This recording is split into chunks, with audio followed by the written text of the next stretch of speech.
চট্টগ্রামে প্রথমবারের মতো শুরু হয়েছে গ্রামীণ দেশীয় পণ্য প্রদর্শনী ও বিক্রয় মেলা 2025। এই মেলার সঠিক লোকেশন কোথায় বসেছে, তাছাড়া কয়দিন থাকবে এবং কি কি থাকতেছে এই মেলায় সবকিছু বিস্তারিত জানাবো আপনাদেরকে। আর কথা না বাড়িয়ে চলেন ভিডিওটা শুরু করি। মেলাটি ঐতিহাসিক ফ্লোগ্রাউন্ড মাঠের সামনে বসেছে। প্রত্যেক মেলা ফ্লোগ্রাউন্ড মাঠে বসলেও এই মেলাটি বসেছে ফ্লোগ্রাউন্ড মাঠের বাইরে। আর বাইরে বসার সঠিক তথ্য আমার জানা নেই, তবে চট্টগ্রাম সিটি কর্পোরেশনের নির্দেশ মতে এই মেলাটি এই জায়গায় অনুষ্ঠিত হয়েছে। এই মেলার প্রবেশ মূল্য মাত্র 10 টাকা। 10 টাকার বিনিময়ে এই মেলায় আপনারা প্রবেশ করতে পারবেন। টিকিট কাটার পর এই গেট দিয়ে প্রবেশ করার পরে ভিতরে আরো একটি গেট দেখতে পারবেন। এই গেটের ভিতরে ঢুকলে প্রথমে চোখে পড়বে এই কুকারিজের দোকানটি।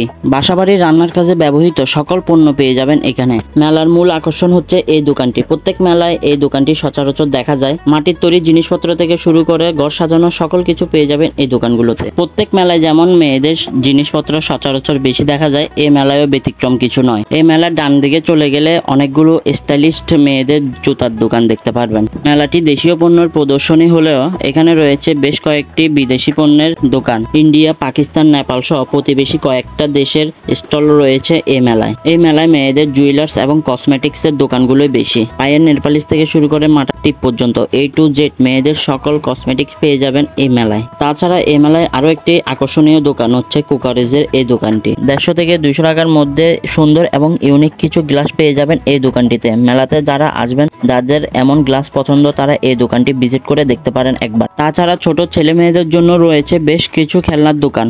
যারা ছোট মনিদের জন্য সুন্দর ও ইউনিক কিছু খেলনা কিনতে চান, তারা এই দোকানগুলো এসে ভিজিট করে দেখতে পারেন। ছোট বাচ্চাদের অনেক ধরনের খেলনা রয়েছে এই দোকানগুলোতে। কম প্রাইজের মধ্যে পেয়ে যাবেন এই ছোট বাচ্চাদের এই খেলনাগুলো। তাছাড়া রয়েছে বেশ কিছু কাপড়ের দোকান। যারা গুণগত মানের কাপড় কালেকশন করতে চান, তারা মেলার এই দোকানগুলোতে গিয়ে দেখতে পারেন। আশা করি ভালো লাগবে সবার, কারণ তাদের কাপড়ের গুণমানগুলো খুবই ভালো এবং যথেষ্ট প্রাইজেবল। মেলা বসেছে আর খাবারের দোকান থাকবে না এমন তো হতেই পারে না। এই মেলায় রয়েছে বাহারি রকমের আচারের দোকান, যেগুলো প্রত্যেক মেলায় সচরাচর দেখা যায়। এই দেশীয় মেলার আচারগুলো অসম্ভব মজাদার এবং সুস্বাদু হয়ে থাকে। তাছাড়া এই মেলার মেয়েদের ভ্যানিটি ব্যাগ বেশ কিছু কালেকশন পেয়ে যাবেন। তাছাড়া তার পাশে রয়েছে আরো একটি মেলামাইনের দোকান। যারা বাসা বাড়িতে এই মেলামাইনের জিনিসগুলো ব্যবহার করতে চান, তারা এই মেলা থেকে কালেকশন করে নিতে পারেন, তার কারণ তাদের মেলামাইনের জিনিসপত্রের দামগুলো একটু কম আছে এই জায়গায়। তাছাড়া এই মেলার শেষ কর্নারে গেলে দেখতে পারবেন কিড জোন।